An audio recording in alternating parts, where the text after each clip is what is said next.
Hey everyone, welcome to another exciting episode of Songs of the Same Name on the Scratch Track podcast presented by the Dude and Grim Show. I am the Dude. And I am Grim. And today we are going to tighten it up. We're talking about two songs. One by the Black Keys and one by Archie Bell and the Drells. Now that would be reversed if you want to go chronologically, which we will. Certainly will. Yeah. So both of them. 1968, bro. Yeah, 1968. Now, this is regarded as one of the earliest funk hits in music history. I thought that was pretty cool, man. Mm-hmm. Yeah, and you know, it's weird. I'd heard this song a few times, like I just kind of know I had, and it's one that I recognize, but I probably couldn't have told you, like, if you asked me, like, last week, like, you know, oh, who sings that song? I probably couldn't have told you, but I'm like, oh, I know it and I like it. So that's pretty cool. See now, dude, if you listen to the lyrics, you'd know who sings it. Now, before we get too much into it, I think maybe now would be a good time to go ahead and give everyone a gentle reminder to go ahead and like, subscribe, and comment below.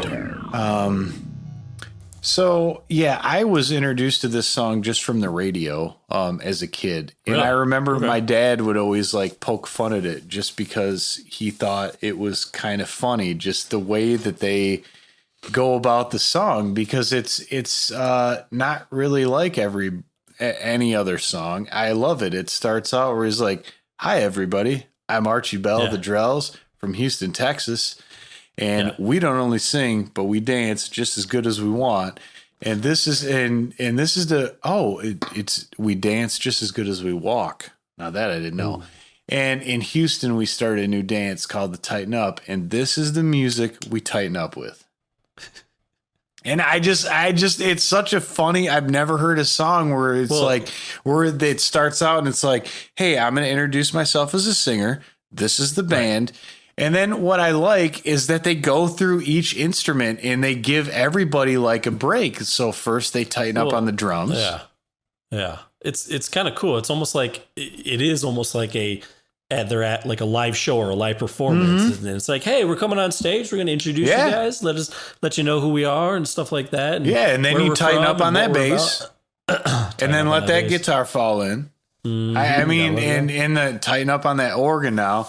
And there's something that's just kind of odd about that I've always really liked ever since I've heard it. And this has remained one of my favorite songs, just kind of because it's got a good beat and it's great. It's great, dude. It just tighten up. Well, dude, it was kind of interesting because I guess the backing band is like the TSU Tornadoes is the group. And the Drells. It says the instrumental backing was the TSU Tornadoes. It says in the as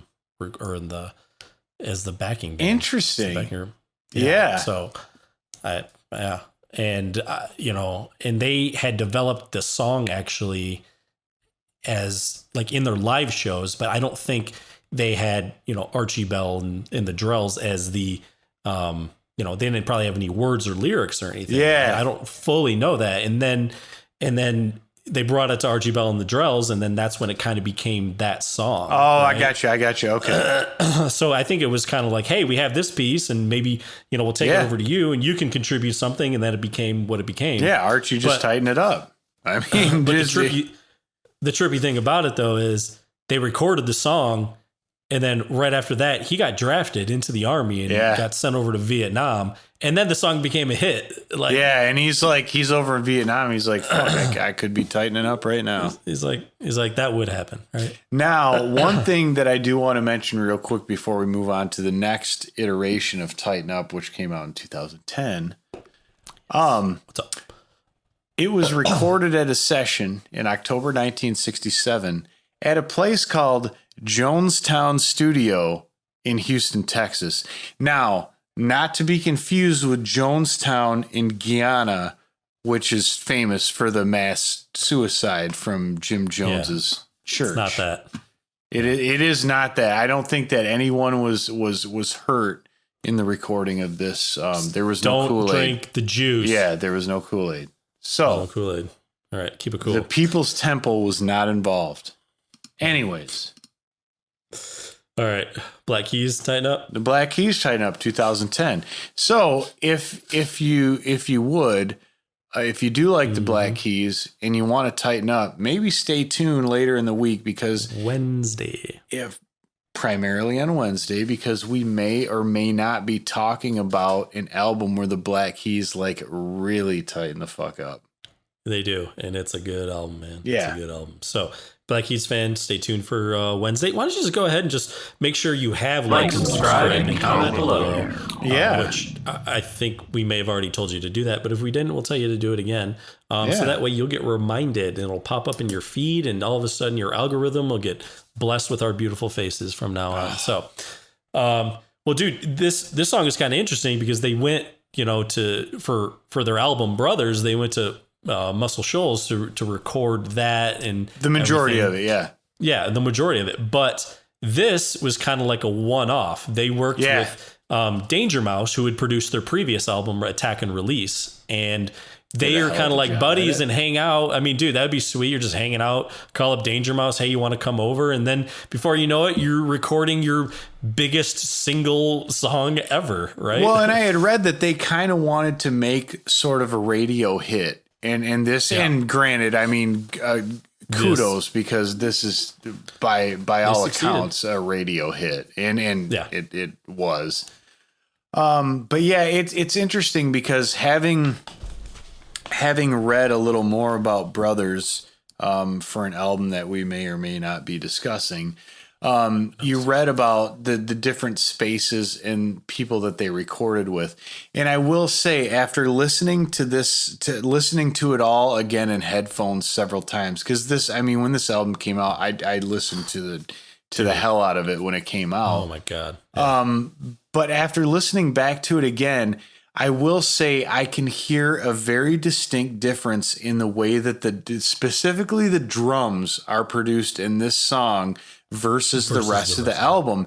And you hear kind of like this delay and some panning and things that you don't hear in the rest of the album, which makes sense, right? Because they didn't do this in Muscle Shoals with the rest of the album, and it was different. But oddly enough, it fits very well. Oh, totally. Yeah, it does. It really, really well. I mean, dude, they tightened up on that bass. They let that guitar fall in. They did all the things that Archie Bell talks about. I mean, they did it all. Exactly. Yeah. So, and yeah, this song, and we'll talk maybe a little bit more about this song in the Wednesday episode. I mean, who's to say? But here's the thing. I kind of really like that, and I think it was Patrick is the one who kind of said, "Hey, we wanted to write a radio hit." Yeah. He was like, dude, good for them, right? Like, certain bands, people are like, oh yeah, we're not going to sell out, or we're not going to do this, or they're like, look, I mean, they were big, but they were not headlining the festivals yet. Yes. Once this song came out and this album came out, that put them up into the next level.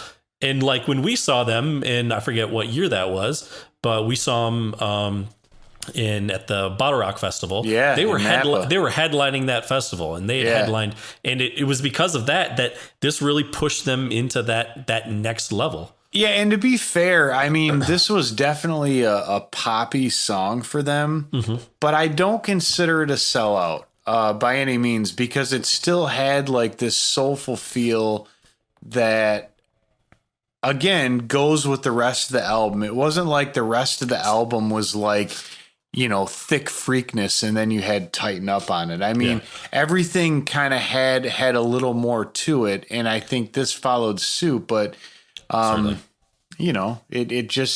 was the hit for them, and yeah, you're right. Yeah, good for them. Yeah, it's not a tremendous, it's not an awkward outlier on the album by any means. So, no, by no means. Or in their catalog as a whole, if you just look at their progression. Dude. So yeah, certainly. So, dude, way to tighten up on that bass. Let the guitar fall in. Well, I would say for myself, the one that I tighten up on the most is the Black Keys version. Although I do appreciate the Archie Bells and the Drells version. That's just where I gravitate. That's fair. For me, I can never get over Archie Bell. Now, I love that song so much. But let's just take a step back and but what if he had? But if at some point when the Black Keys tighten up, if Auerbach or Patrick Carney, one of them would have been like, let that guitar, if they would have thrown in one of those lines, I would have been like, this is the greatest thing ever. Mm-hmm. And they didn't. And I get that. I mean, it would have been kind of cool. Well, they're also coming out very soon in the next week or so. Their new album, which is full of, I think it's a complete covers album, I believe. It would have been badass if they would have did a Tighten Up cover of this version of Tighten Up and put it on that. That would have been kind of cool. Yeah. Just throwing that out there, guys. I absolutely agree. That would have been amazing. Mm-hmm. But in the meantime, they made a hell of a song. Exactly. They both did. They did. Well, I think we're about to wrap it up here, Grim. We're going to tighten up this episode and get done with it so we can get on to the next one. So if you guys are around, you've already liked, subscribed, and commented below. Let us know which version you guys like the most. And stay tuned on Wednesday. We got more Black Keys coming your way. All right. Tighten up on those drums. Tighten up on the bass. The Dude Grim Show. Scratch a Track is produced by the Dude Grim. Additional music provided by Moore and the Tims. Copyright 2021, The Dude and Grim Show.